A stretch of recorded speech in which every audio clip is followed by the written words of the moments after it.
Well, in the studio with me now is the chairman of the Vintage Motorcycling Club, Rupert Murden. Good morning. Good morning. Thank you for joining us this morning. Lots of faces you're pulling during that interview there. First of all, Lawrence Scully says that he's going to be in touch, or they have been in touch straight away to talk to you about this. Is that right?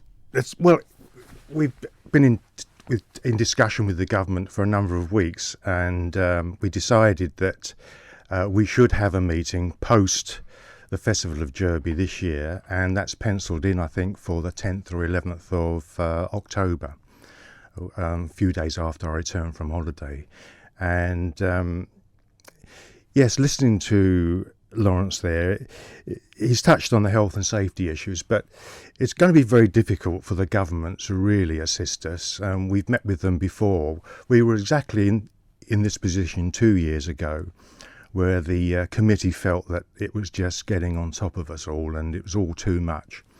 And we met with the government with a view to forming some kind of partnership and to try and offload some of the workload.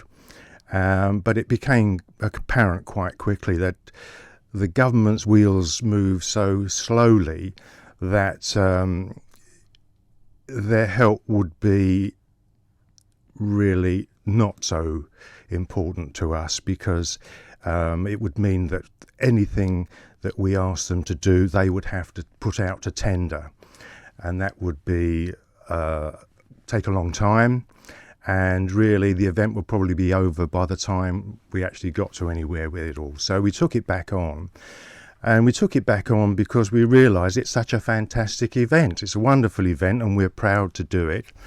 And we fell into it by accident almost 10 years ago, and it surprised us all that it's grown like Topsy, and we're proud that it's been so successful, and I think we're good at it. But there comes a point where you have to be honest to yourself and to the event, and it's more to do with the immediate organisation.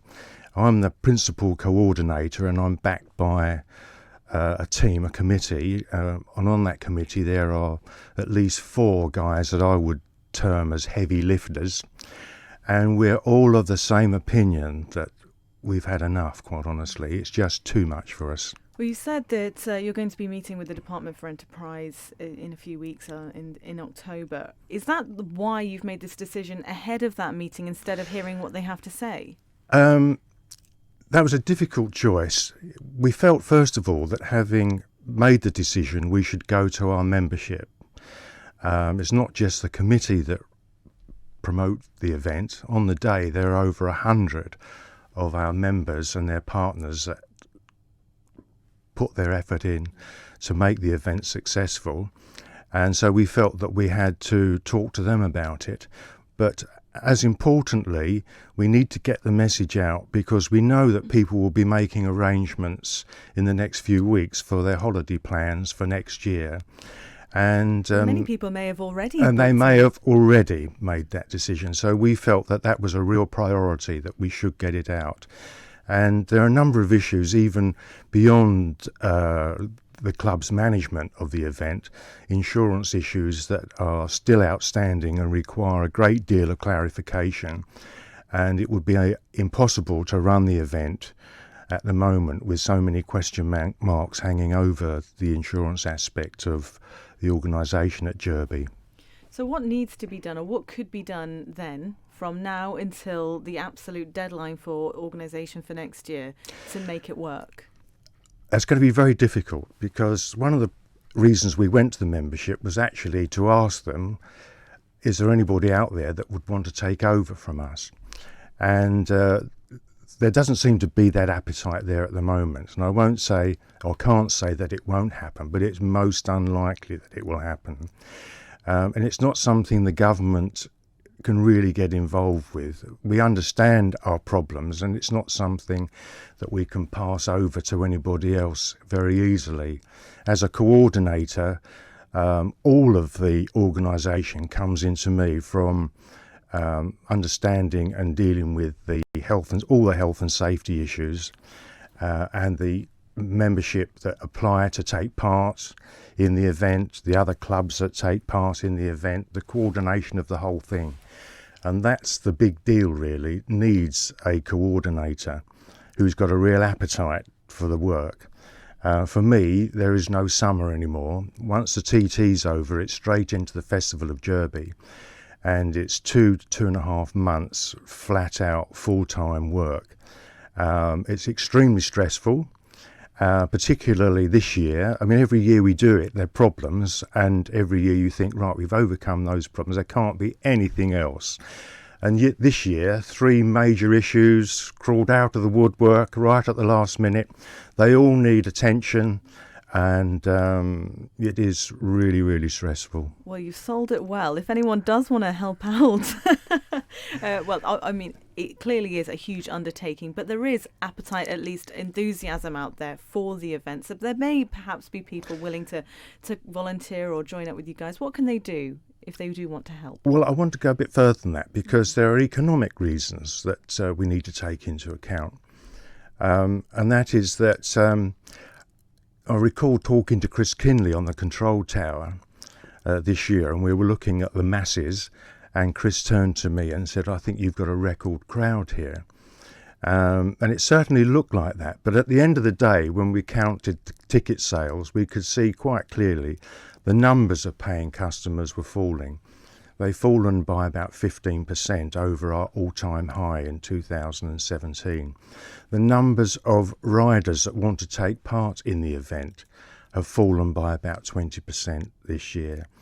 The number of number of caterers that we get at the event have fallen by 40% this year. So there are cracks appearing in the fabric, and it seems to me that now is perhaps the best time to call it a day. It needs a complete refreshing.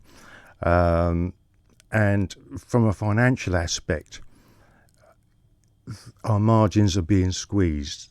I can see that if we're going to promote the event to an even wider audience than we're currently reaching, we will need to invest. We need to invest in appearances by top riders.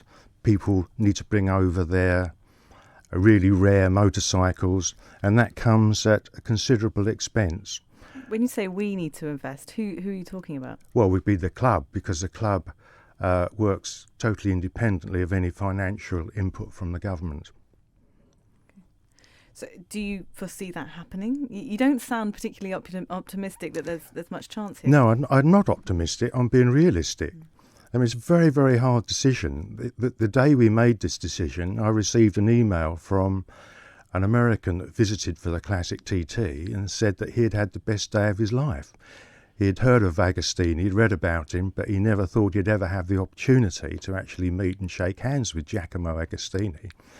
And it was a wonderful moment for him. So you've got to imagine that we're making this decision against that sort of backdrop. It's really difficult, but it's the right decision. It is the right decision.